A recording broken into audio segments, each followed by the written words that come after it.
Welcome once again to Ethics, Analytics, and the Duty of Care. I'm Stephen Downs. We're in Module 5, Approaches to Ethics, and today's talk is going to focus on duty. Now, you might think that this is kind of an appropriate topic to pick, given that today is November 11th, 2021, or Remembrance Day here in Canada. And the topic of duty often comes up when we talk about our military obligations and our annual day of reflection on the service of people who have given their lives for our freedom and our democracy. I've chosen to go with a slightly different motif for the cover of this presentation, though, and I've picked police, and it looks like actually Australian police, but I couldn't say for sure. But I could have picked any number of professions: doctors, lawyers, even technologists, accountants, even researchers such as myself, perhaps academics and professors, all of us who feel informed in one way or another by a sense of duty. And so I didn't want to just go into the standard trope of, duty is a military thing and that's the beginning and the end of it. But I'm certainly not going to ignore that aspect of the concept of duty, and around it some of the associated concepts such as honor and courage and sacrifice. I think these are all interesting aspects of ethics and morality in general, and there's a whole history behind that which I want to talk about today. So, the subject of duty it's the idea, first and foremost, I suppose, of a requirement to moral action. And I'm kind of a free spirit, and I'll admit that right off the bat. And so, being required to perform a moral action is not the sort of thing that's ever appealed to me. But by the same token, that would certainly give other people grounds to say that, my being a free spirit is a rather selfish and unethical way to live. So we can look at that from both sides. The branch of ethics concerned with duty is called deontic ethics. The word deontological comes from the Greek word deon, which means duty. And so basically, duty-based ethics teaches us that some acts are right and some acts are wrong simply because those are the sorts of things that they are. Now, we usually think of ethics in terms of what the outcome is. If you do something and you kill a person, that something, whatever it was a morally bad act. Deontology doesn't work that way. And there's a few reasons for it, and I think these are actually pretty good reasons. One thing that deontologists will say is that we can never really know what the outcome of an action is going to be. Here we could be appealing to something like chaos theory or the butterfly thesis. So, to the effect that we don't know down the line what's going to happen. We step on a butterfly, we change the weather in China. How could we know? Sometimes it also has to do with the idea that the outcome of the action is in a certain sense irrelevant given our intentions to perform or not perform an action. If I shot at somebody, but he collapsed of a heart attack while the bullet was in flight, and the bullet ended up missing the person. There are no bad consequences. The guy's still dead, and he would have been dead anyways. But, arguably my action was wrong because, that's what I had in mind, was to kill the person. So, and it works the other way around too. You can intend to do good with your action, and sometimes bad things result. But the act was still morally good because it's that kind of action. It's a morally good action. Well, we could talk about that. The concept comes, the concept's probably been around since forever, right? We can go all the way back to the Ten Commandments or the law codes or whatever you want. There have always been rules that are basically brought forward as guidelines or edicts of ethical behavior simply on the basis that these are the rules. And sometimes they're justified theologically. But more, they tend to be justified perhaps on the basis of human nature, but more just on the idea of what we might call natural law theory. And it's this idea that we can know about the laws of the world just by thinking about them. A triangle has an interior angle of 180 degrees. We know that. It's a law of triangles. And we know it just by thinking about it. 2 plus 2 = 4. We don't need empirical proof. We know about it just by thinking about it.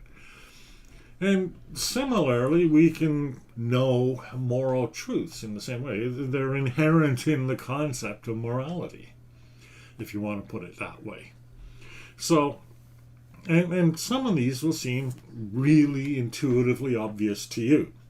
We have Aquinas, who was a proponent of this, and he says, for example, every substance seeks the preservation of its own being according to its nature. And by reason of this inclination, whatever is a means of preserving human life and of warding off its obstacles belongs to natural law. Living beings have a natural inclination to seek to continue living. And so an ethical law based on protecting our ability to keep on living seems to be a pretty obvious moral law. Life is good. And that's the foundation. And we can embed this in a system, and we can, like the diagram shows, we can test our moral intuitions by creating predictions or creating moral principles out of them, applying them to specific cases and testing them against our intuitions. There's a whole process we can come up with here. But what it really boils down to is this idea that, just the very fact that we are living beings and ethical beings gives us the moral intuition that life is good. Things that preserve life are good.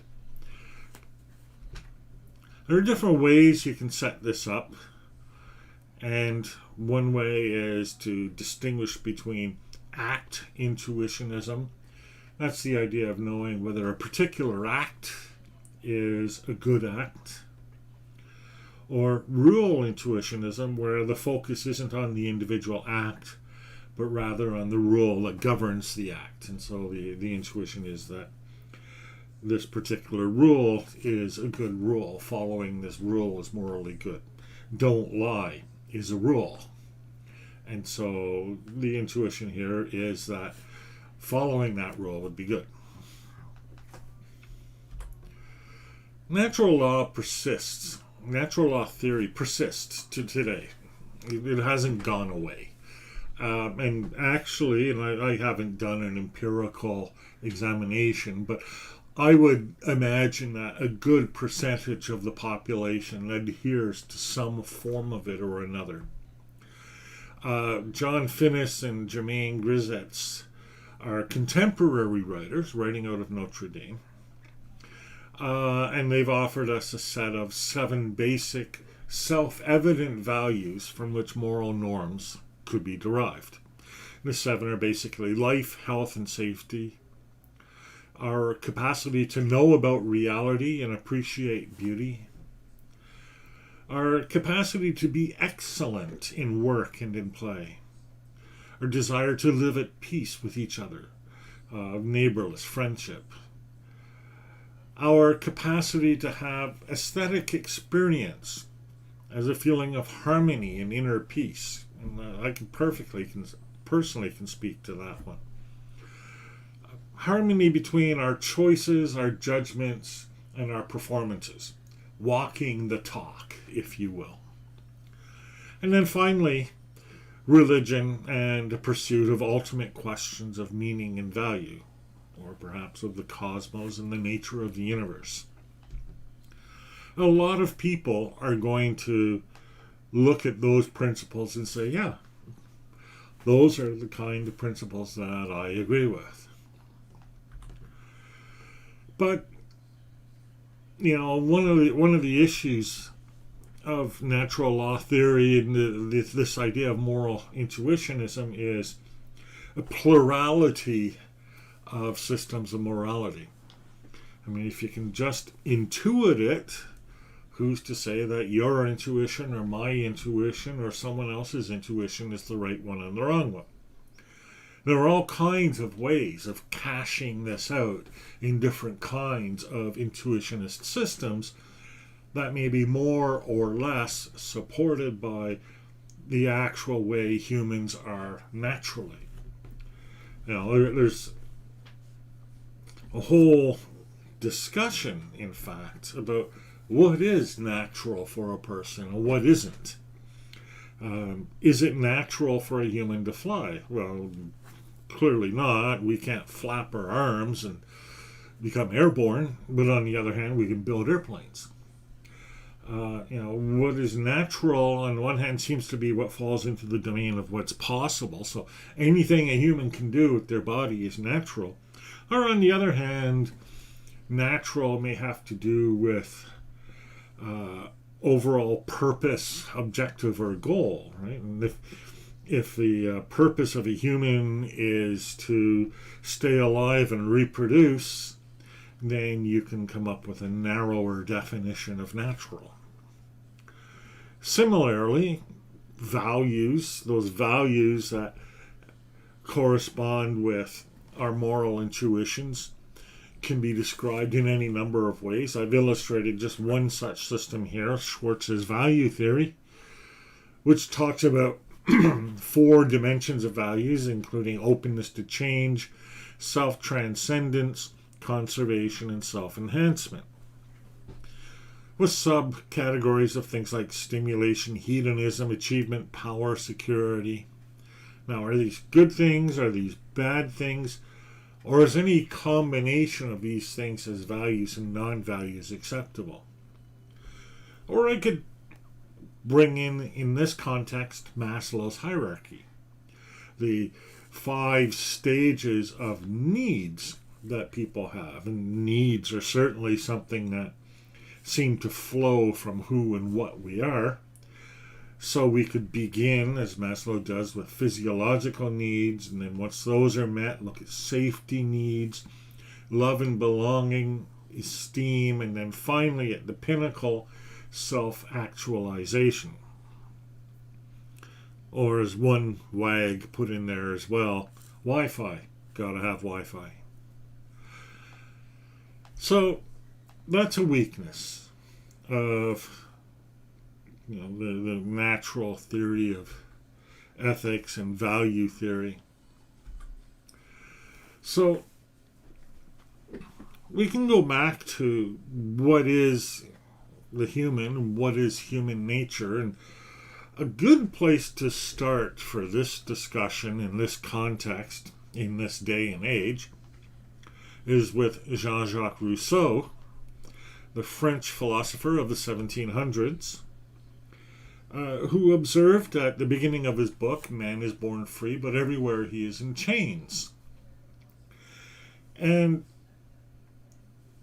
the idea, let me just caricature it here, and rather than strive for precision, the idea is that the human naturally is good and virtuous,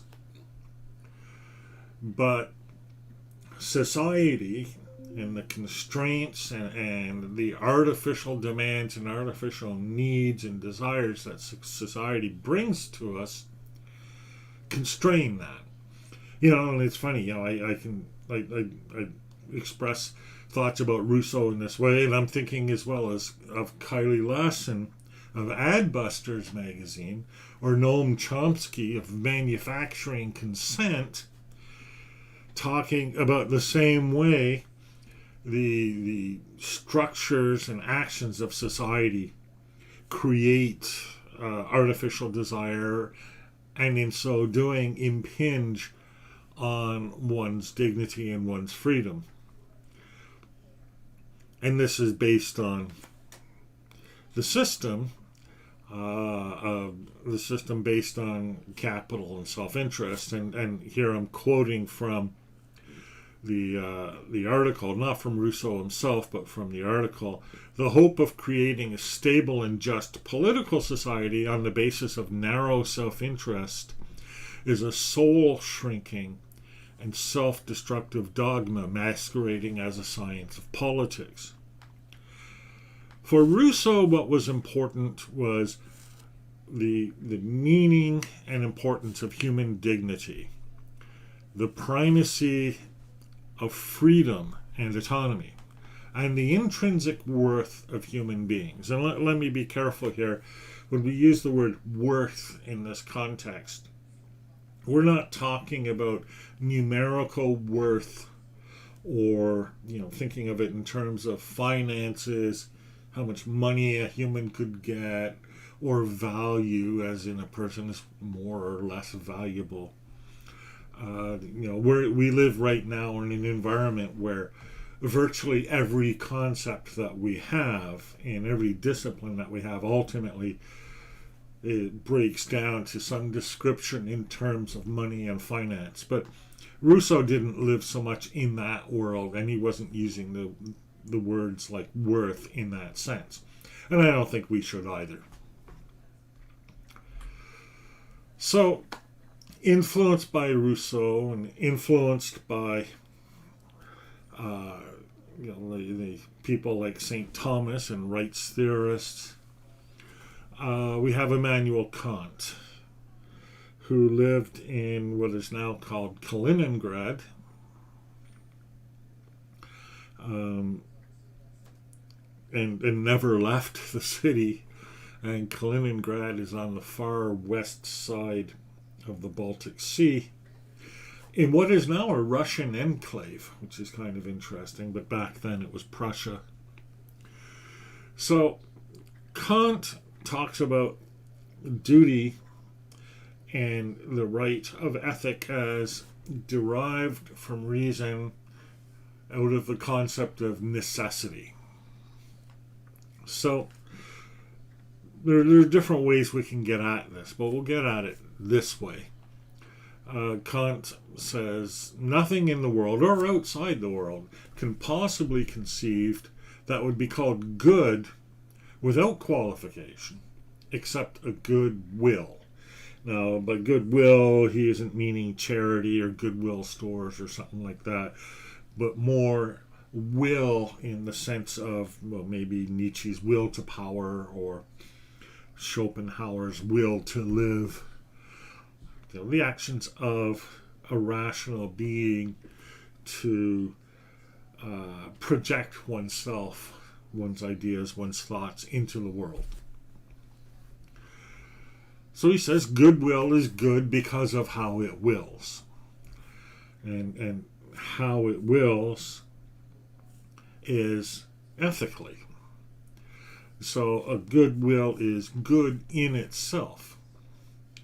And he's also saying, and this is where he parts ways with the naturalists, morality should not depend on human nature and should not be therefore subject to the fortune of change or the luck of empirical discovery. And here he's responding not only to people who think, well, something is natural, therefore it's good, but he's also speaking to people like David Hume and others who want to find what counts as good empirically by the evidence of the senses. But, Kant looks at this and he says, this reduces morality to accident, to luck. And just like the shirt on this slide is completely irrelevant to anything we're talking about, so also is human nature or empirical discovery. Because morality is something that we know through and by the pure exercise of reason and the will. Okay. So where does that take us? What Kant came up with is something called the categorical imperative. And even if you're not familiar with this phrase, you're certainly familiar with it in everyday life. It's like when you grab for the cookies on the table and try to take them all for yourself, and your mother says, what if everybody did that? And obviously, everybody can't do that because there would never be any cookies. Same kind of thinking, right? So we can distinguish between a hypothetical imperative and a categorical imperative to give you kind of an idea of how this works. So a hypothetical imperative is something like, if you want something, then you must do something. If you want to be a doctor, then you have to go to school and get a medical degree. If you want to get to Regina, you have to go to Saskatchewan. Right? You see how that would make sense, right? And it's an imperative in the sense that if you want to do the one thing, then you have to do the other. And that was the structure of natural ethics. If something is a human, then it needs to live, for example, right? Well, Kant comes up with the second Kant comes up with the categorical imperative, which basically simply drops the if part. So instead of saying, if you want A, then you must do B, the categorical imperative simply says, do B. And how do you arrive at that categorical imperative? Well, it's through a process of pure reason. And the pure reason that Kant offers is this: act only according to the maxim by which you can, at the same time, will that it would become a universal law. So, think of a rule. I should take all the cookies for myself. Could you make that a universal law that governed everyone and everything? Well, no, you couldn't. So the maxim, I could take all the cookies for myself, is not a categorical imperative. It doesn't necessarily make it wrong.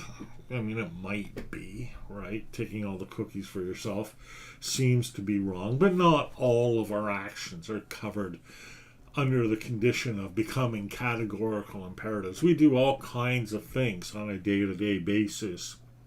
I twiddle my pen, right? It doesn't matter whether everybody in the world does that or not. That's not the kind of thing that is mentioned. Nor even, something like you should always twiddle your pen when you make a point about the categorical imperative. Yeah, sure, everybody could do it, but it wouldn't matter, right? So it's a bit deeper than that. The idea is that it's a maxim, it's a principle, it's a rule of conduct, where this rule of conduct is the imposition of an ethical will on the world. If everybody thought that this was an ethical thing, could that happen? And according to Kant, and according to those who follow Kant, all of our specific duties, which may or may not include twiddling pens, can be derived from this one imperative. So, Kant actually expresses this in more than one way. And there are three major ways in which he says it. The first way is kind of an ontological way of saying it. Act only according to the maxim by which you can at the same time will that it would become a universal law of nature.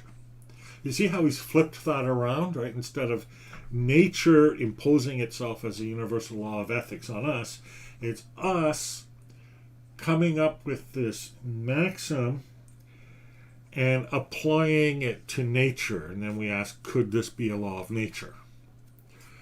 Could preserve one's life be a law of nature such that everything that lives tries to preserve one's life? Well, arguably it could, right? But there's another way. Act as to treat humanity, whether in your own person or in that of any other, in every case as an end and never merely as a means. And here we go back to Jean-Jacques Rousseau and the inherent worth, not as a monetary worth, but the inherent worth of every person.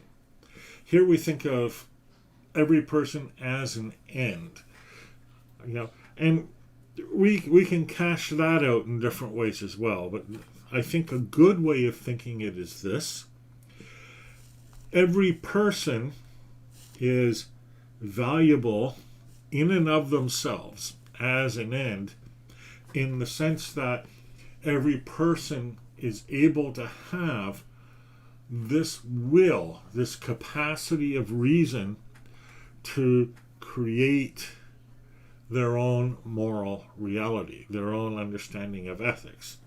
And the idea is that they would all see, right? It's just like every person is valuable because every person can see mathematics in the same way.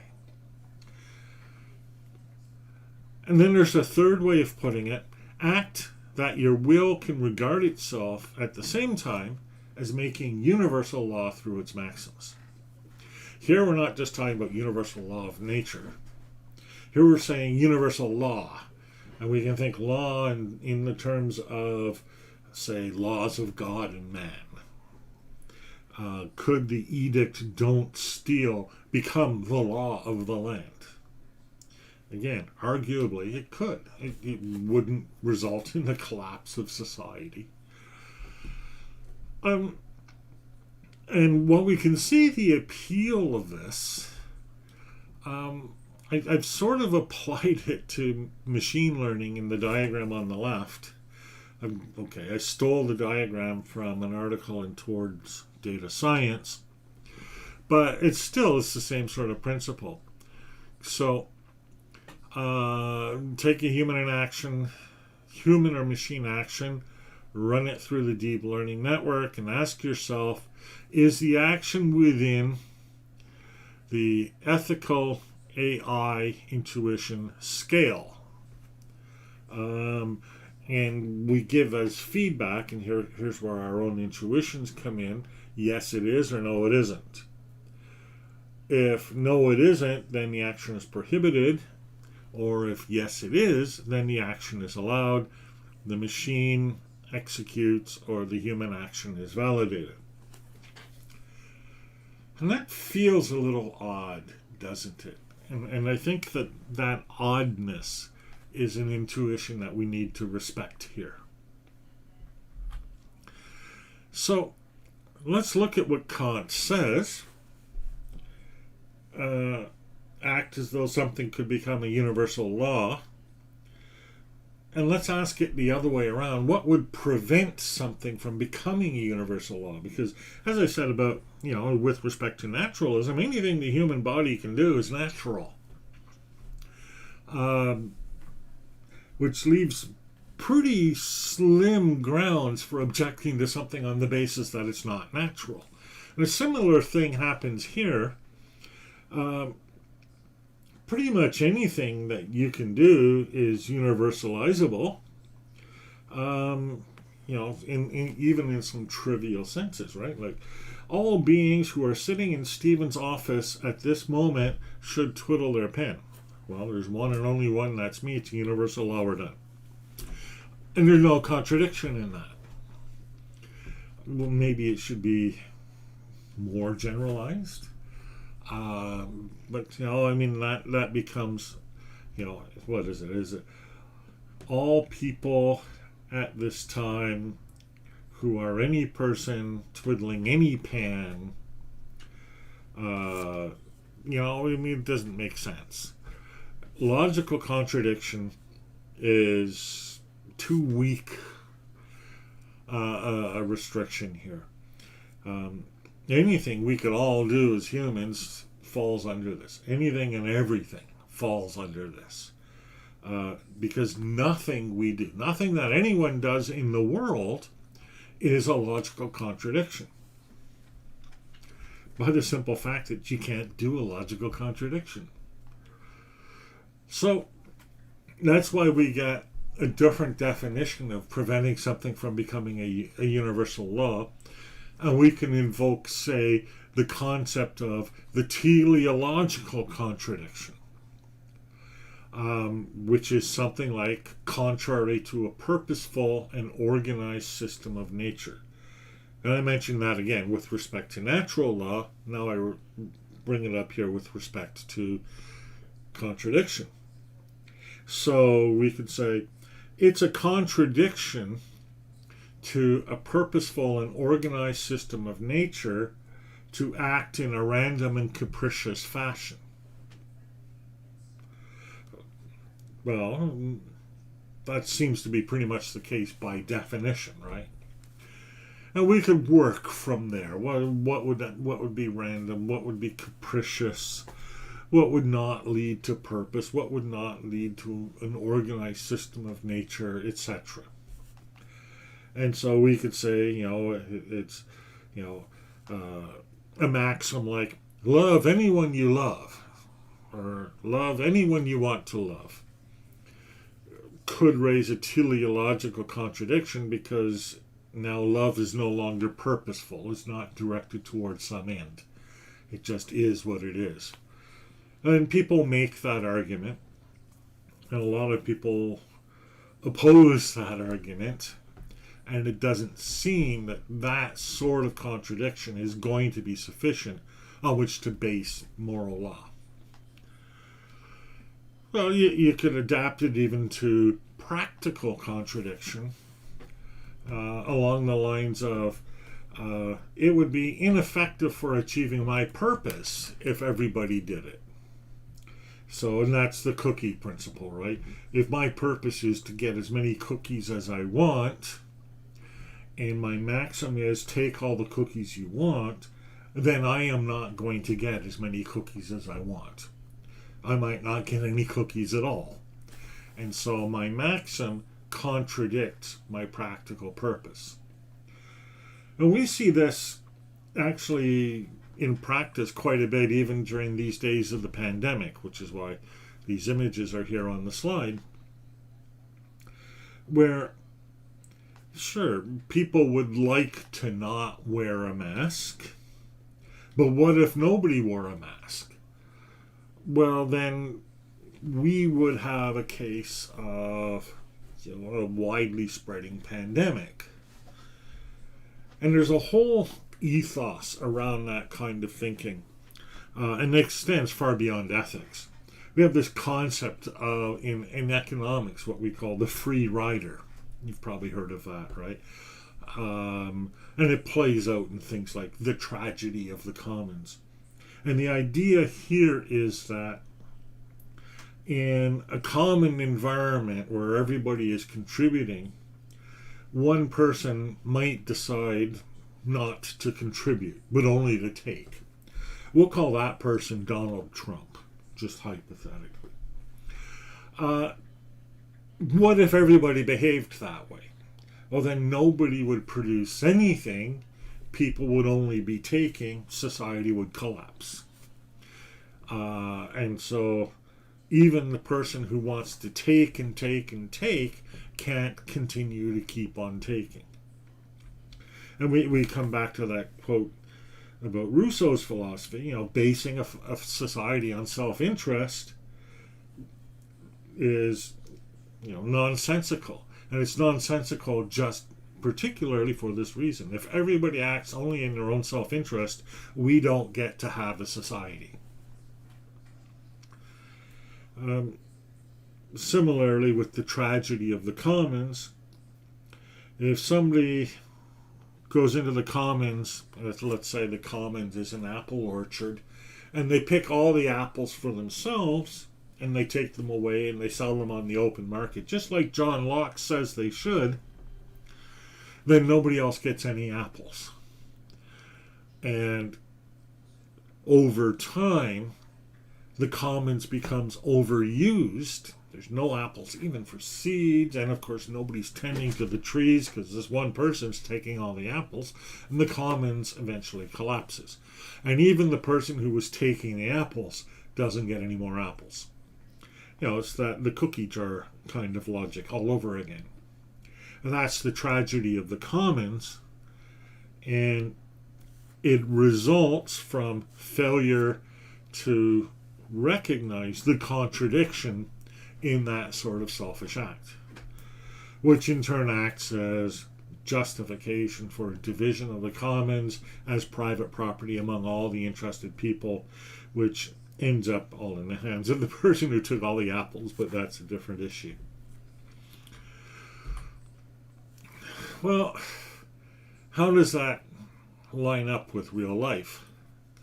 Well, if you look at the actual practice of the actual professions, Sokol, for example, writing on ethics in the professional context, writes, religion, financial gain, reputation, personal character, social context, geographical location, severity, and the nature of disease, the climate of fear, these are all influential factors in doctors' decision to treat, perhaps more so than in any other period. So basically it's an argument that says doctors, based on all these factors, can decide whether or not to treat a person. And the question we ask here in this context is this a universalizable principle? Would it work if all doctors were like that? Well, we've seen environments where all doctors are like that, where all of these things actually do play a role in whether a doctor treats a person or not, especially money, but also all the rest. People refusing to treat people because of religion, people unwilling to treat people because of the severity of the illness, etc. And the result is many people are left untreated. And so, arguably, this creates a practical contradiction. It's a weakness, a wound in society that continues to fester and fester and fester until you really can't fix it. And it's sort of like the doctor equivalent of choosing not to wear the mask. And at a certain point,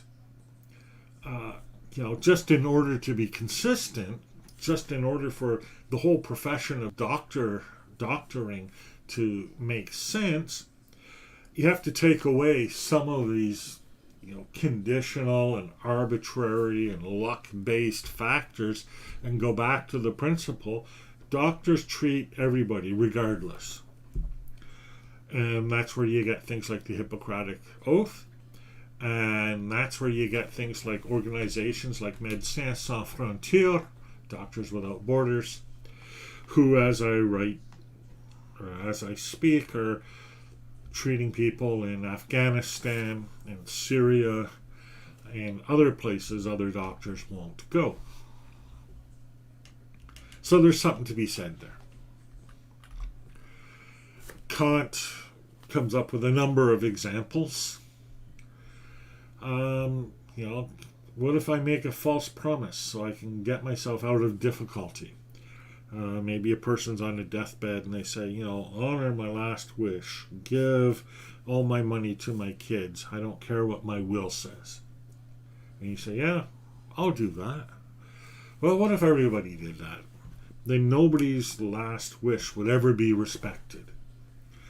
And nobody could trust that when they died, these wishes would be respected.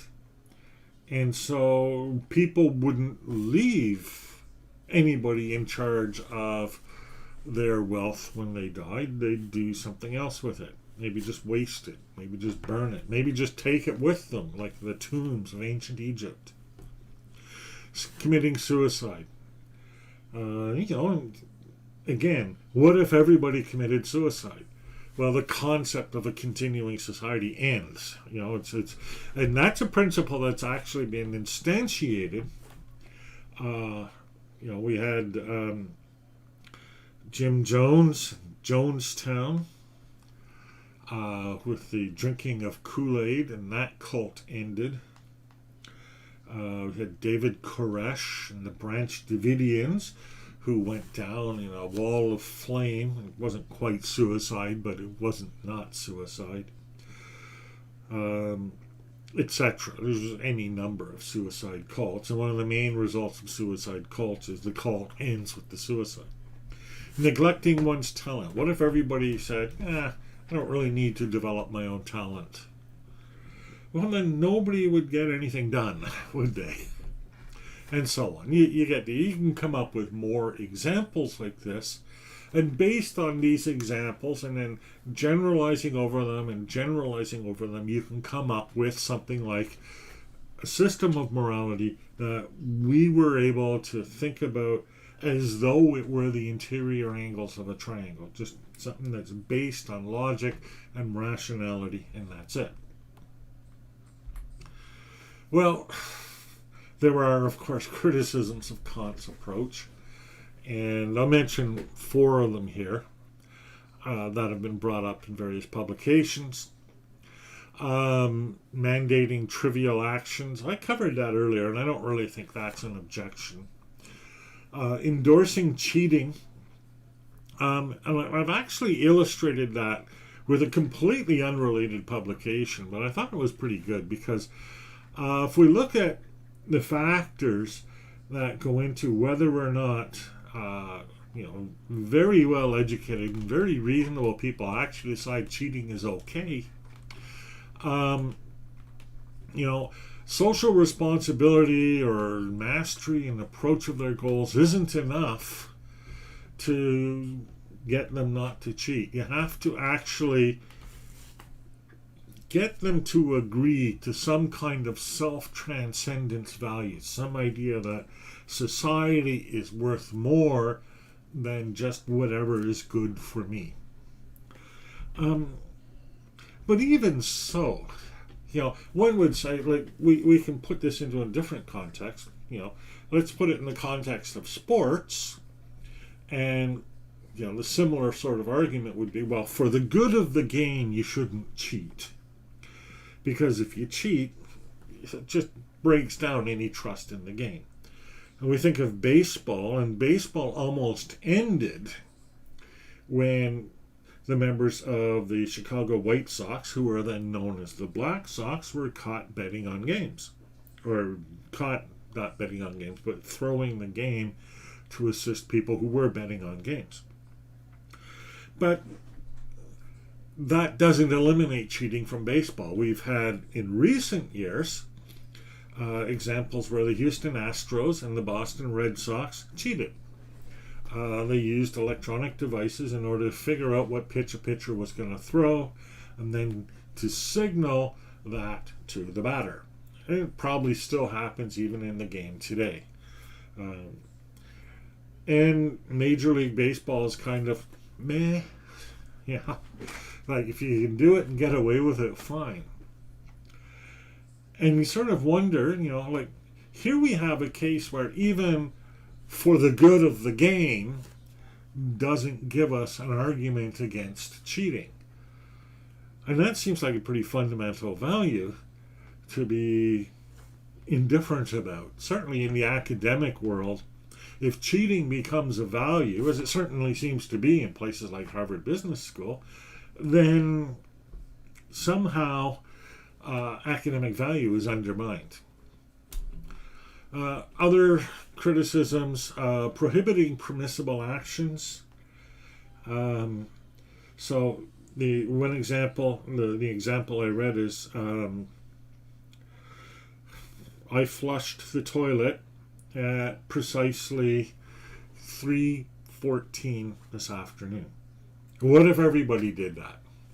Well, especially in a small town where I live, but even in a large city, if everybody flushed the toilet at 3:14, the water pressure would drop to zero and it would have a bad impact on the water system. And we have the same sort of thing with these rules about the use of electricity during peak periods. But flushing the toilet at 3:14 is not wrong. Even though if everybody did it, it would be a problem. And so the permissibility of an act comes precisely because there's no reason to expect that everybody's going to do it.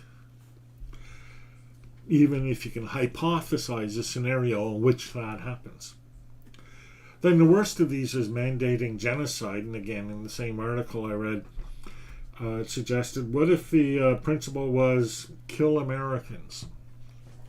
So, what if everybody lived by the maxim, kill Americans? Okay, well, this would be bad for Americans. But from the point of view of the rest of the world, this could actually be viewed as a good thing. Particularly if you're of the belief that Americans are overall a bad influence on society. Well, you might say, well, Americans aren't really a bad influence on society. But what if you really believed they were? Or pick your other ethnic group and say, well, suppose these are really a bad influence on society. The principle allows you to not only allow genocide, but to require it. And intuitively, that would be a bad consequence. And these are the sorts of things you have to think about when you're coming up with a principle like the categorical imperative, where you're just using your mental process to come up with ethical rules. Particularly if you don't care about the results. Because at a certain point, you find yourself endorsing rules that are sure universalizable, but seem somehow to be wrong.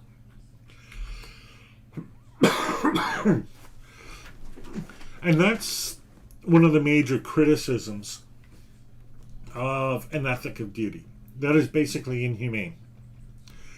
In Les Miserables, we could ask, was Jean Valjean wrong to steal bread to feed his starving sister's children?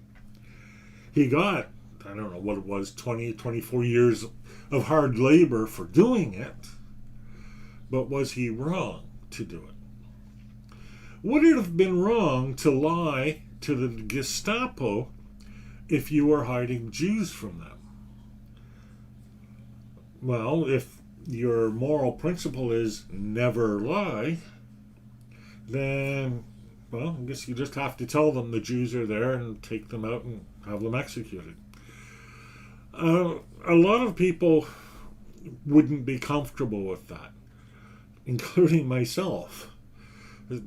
Not being comfortable is to understate that to a significant degree. And,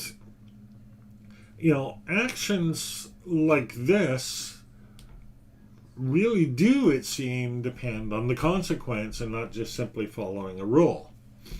But maybe we just don't have the right rules, right? Because there's also that principle about treating people as ends.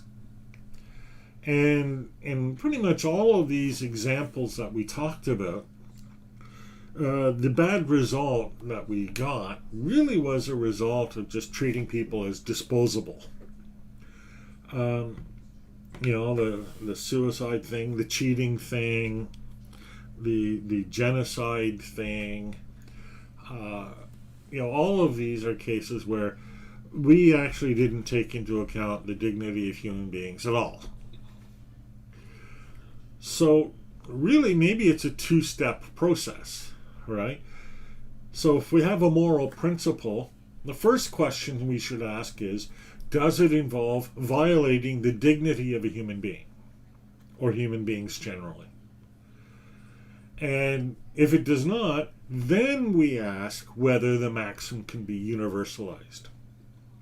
So now we have a test, right? Should we lie to the Gestapo officer?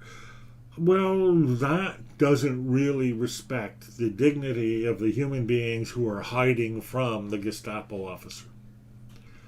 And so the answer would be, well, that's not a principle in this case. Lying to the Gestapo is not morally required,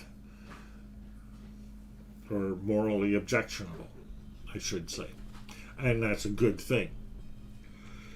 But now, now as our principle has become more complex, we have a question of, what does it actually tell us about how we should treat people?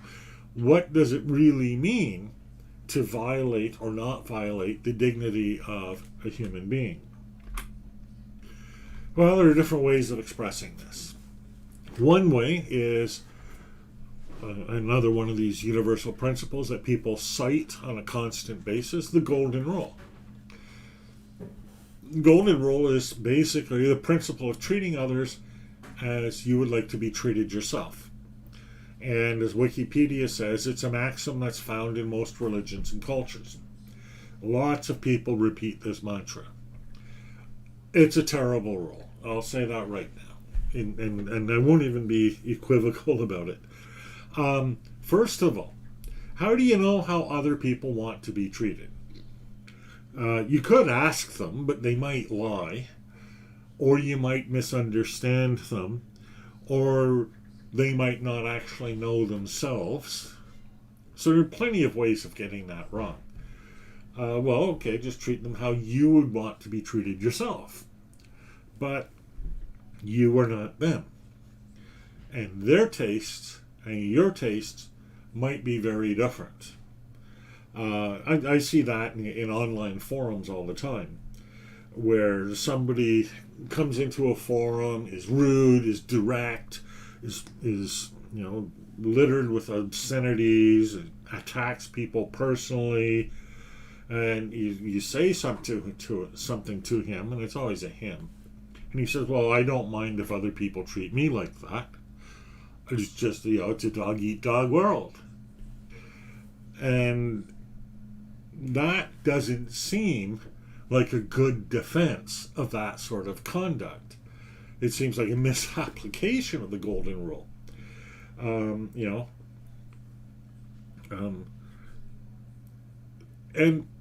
even more to the point, what about hypothetical situations? So, the Golden Rule is basically treat someone as you would want to be treated. Right? You would want to be treated. This is what's called a counterfactual. And it's basically asking for your description of what would happen in a possible world. Not the real world, but in a possible world where that counterfactual is actually factual. And it's hard to get that right. It's hard to know what you would want in a particular situation unless you are in that situation. You see that all the time, where people say, well, I would not want to have them pull the plug at me if I was in that deathbed situation. And then you're in that deathbed situation and you realize, oh, well, yeah, no, maybe I do. That kind of thing, right? Or I would not take the $1 million, even if I knew I could get away with it, from that company. And then you're in a position where there's $1 million on the table in front of you. All you have to do is pick it up. And a lot of people end up picking it up. So the golden rule isn't a good principle. It's a nice idea. It's an appeal to some kind of equity and a recognition, as I used to like to say, other people are as deep as you think you are. It's a recognition of their humanity and their value in a non-monetary sense, but it's not a recognition of their uniqueness, their distinctiveness, and their autonomy, and that's a problem. There's another principle that's almost as widespread: from each according to his ability, to each according to his needs. And for today's times, we could have a gender-neutral version of it, or we can even extend that to include things like animals and robots. It's, of course, the core principle of socialism. It's kind of like a golden rule of economics, because it is a description of a society in which the dignity of each person is respected. A society that gives to each person according to their ability is very unfair and unthinking toward people who don't have very much ability, like babies, invalids, the elderly, people who are disabled, etc. But again, I need not say that there's been considerable objection to the socialist principle as well. So that comes back to, what does it mean to treat people with dignity? What does it mean to respect the individual value of each person? There's a more meta problem with the Kantian approach, and that's just the idea of defining the good itself as reason.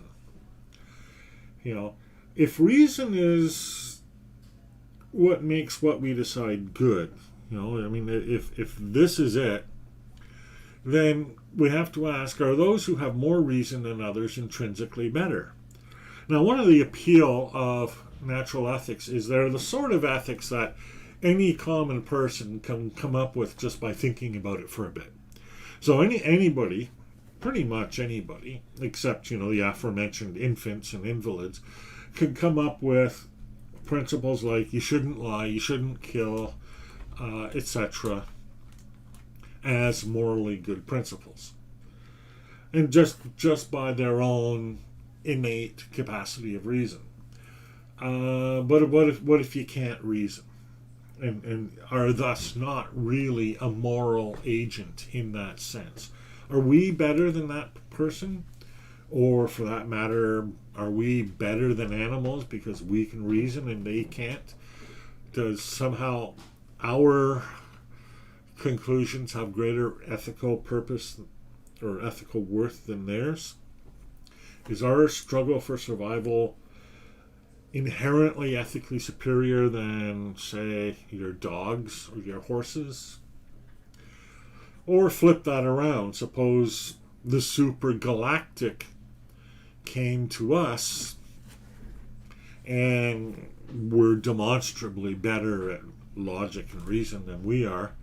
Because after all, it's not like logic and reason is one unified systemic whole. There's all kinds of ways of doing logic and reason. Whole other issue, but we could talk about that. And so it's easily imaginable that supergalacticans could come, and they've solved logic and reason, and they have one single unified system. Unfortunately, as in the Douglas Adams books, it means that Earth must be eliminated to make way for a bypass. Is that ethically right? Would we have to accept that? The principle that Kant brings forward seems to suggest that we should.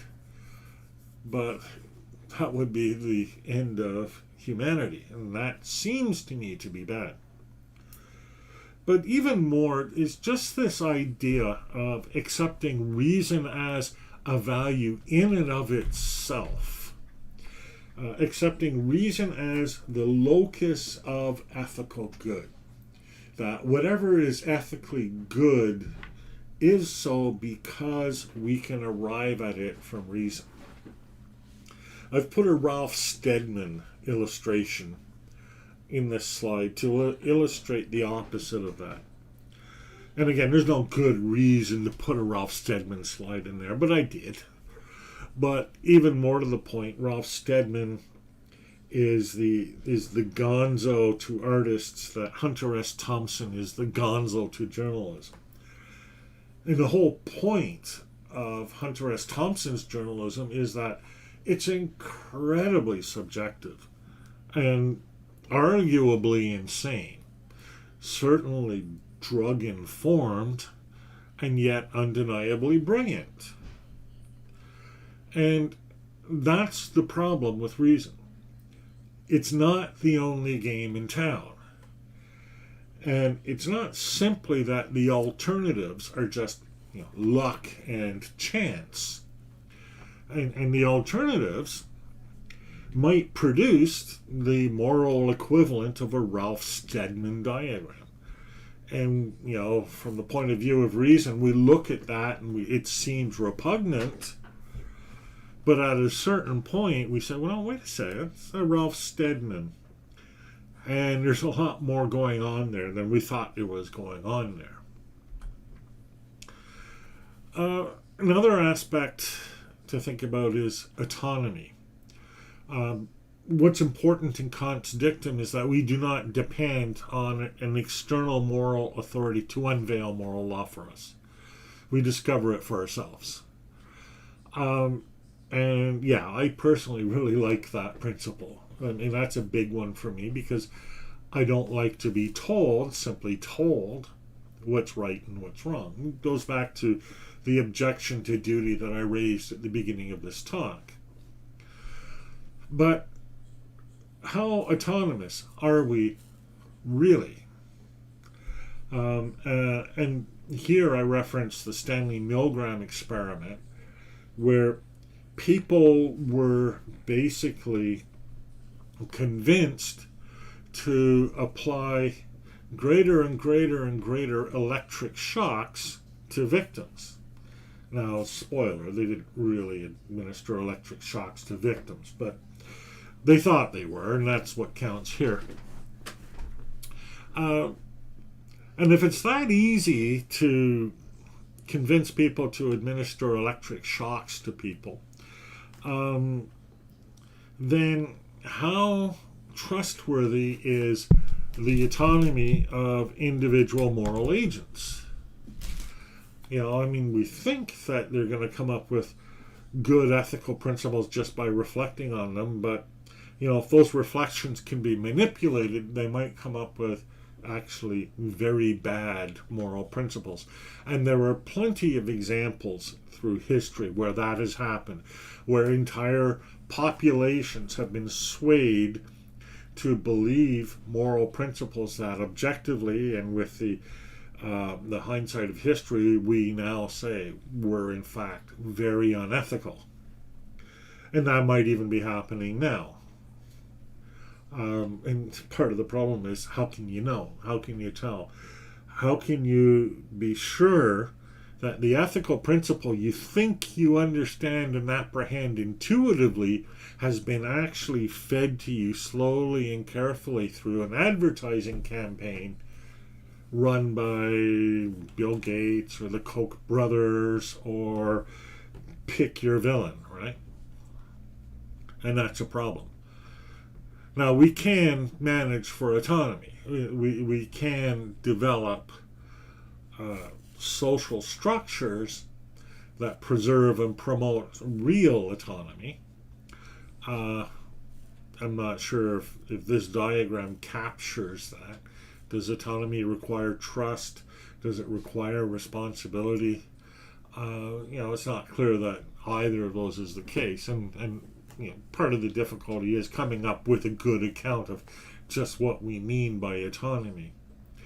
But certainly the lack of it would be fatal to any sort of theory of moral intuitions. Part of the problem with all of these theories is also being able to pick which theory applies.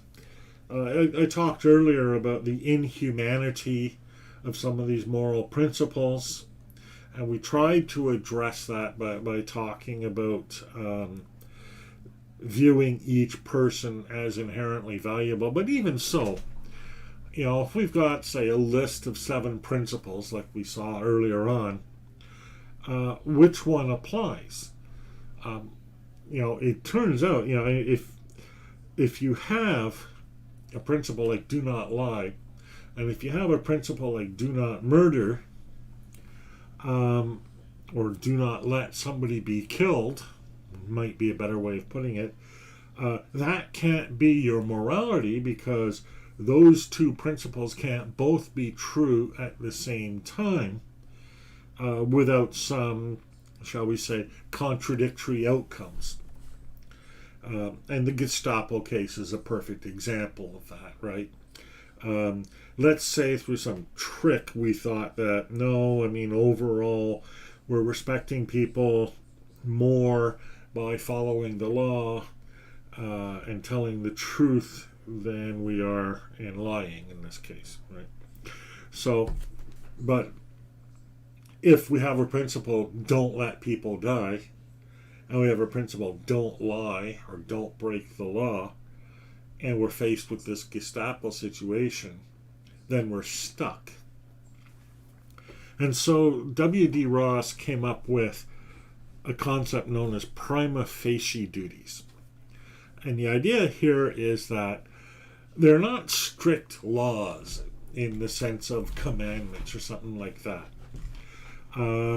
Rather, they are, the expression prima facie means, at first glance. So at first glance, it looks like it's a duty. Before considering anything else, this is a duty. But then in a plurality, with a plurality of principles, in any given situation one might be overridden by the other. And really it depends on the situation right now as to which one of these principles ultimately will take hold. In the case of the Gestapo, the don't let people die principle will be more important. But in another case, the don't lie principle might be more important, or the self-improvement principle, or the fidelity principle, or even showing gratitude, or any of these others. Now, it still leaves us with the problem of being able to find, these 7 principles or whatever, and that difficulty, the issue of the genesis of these principles, is a problem. It's easy to say, they just spring into mind intuitively, but it's hard when different principles spring into different minds.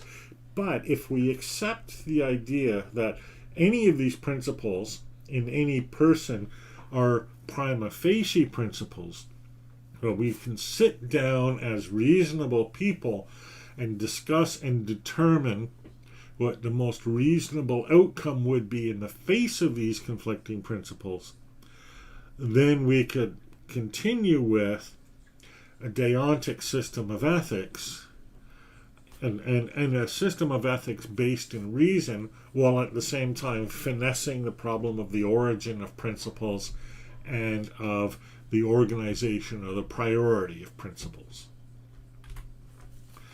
So we come back to professional duties, which is where we landed when we were talking about ethical codes. And we can look at these duties kind of in a different light. And if we look at the illustration on the right, we see that we have 15 duties to clients that CFP professionals must follow. The primary duty, of course, is fiduciary, because we live in a world of finances and economics. But then we have the professional obligations of integrity, competence, diligence, etc. Client interactions to disclose and manage conflicts. That's their version of the conflict of interest policy. To provide information, to represent compensation appropriately, etc. Right? And we can think of these not as laws, but as prima facie duties. They describe the sorts of things that ought to be important to a professional, but in such a way that such a person in a profession is able to evaluate and weigh these principles and select the most important. And even the primary fiduciary duty might take second place to some other duties, like, say, comply with the law. And in fact, one of the issues that comes up with business ethics in general is that they interpret the fiduciary duty as being the only duty and actually overriding other duties such as comply with the law. And that is arguably a misunderstanding of business ethics. And thus, when somebody becomes a professional, or, to bring us back to our subject, when somebody undertakes the practice of using AI and analytics in a learning context, we have these values, we have these principles. We don't need to justify them. We don't need to argue for them, because everybody knows what they are. We can sit down and reasonably think about them. And we don't even need a definitive list, because, in any circumstance, a reasonable person can come up with, here's a principle that applies in this case, right? We're collecting data. Principle that should apply here is consent. And we all know this, right? And here's another principle that applies in this case. Accuracy. Our data collection should be accurate. And now these two things are going to conflict with each other, right? If we get consent from people, that might impact the accuracy of the data. So what's more important? Well, it really depends on what we're collecting data for. And so the argument goes, right? And so that's how this kind of argument applies in the case of professional duties and in the case of the ethics of analytics and AI. The ethics really of any practical, discipline-based system of ethics. And I think that's a good argument. The place where it's not a good argument, I think, is in the idea that we can rely on reason alone in order to come up with these determinations. Because as soon as you say things like, well, it depends on the context, it depends on how important the research that we're doing is, etc. Now we're appealing to something, some body of facts outside our particular discipline. And that's where the problem comes in, right? Kant would say, well, now you're just depending on accidental circumstances. If you're right in this case, it was just purely by luck, right? And you're making morality conditional and contextual. It's relativism. There is no morality in such a case, he might say. And certainly I've seen that expressed. But what's the resolution here? There isn't a way to simply use reason in order to weight these prima facie duties. I mean, as soon as you start saying prima facie duties, the reason part gets you to the first glance, but then you have to check your math. And that involves looking at actual P's and actual people. And that kind of gets at probably what is an overall problem with duty-based and rule-based systems generally. And it's that morality seems to be about more than that. Morality is more than simply following the rules, even if they're really good rules. You know, Hursthouse says, if right action were determined by rules that any clever adolescent could apply correctly, how could this be so? Why aren't there moral whiz kids the way there are mathematical and quasi-mathematical whiz kids? Why don't we see evidence of these super reasonable, super moral people that, we can just see our moral authorities? If anything, when such a person shows up and claims to be such a person, we think of them more as cult leaders than anything else. But more to the point, just simply following rules, following the dictates of reason, seems to go against our moral intuition. Our moral intuition goes against our moral intuition. This is really effectively brought out through the narratives of Star Trek. Spock is this purely reasonable person.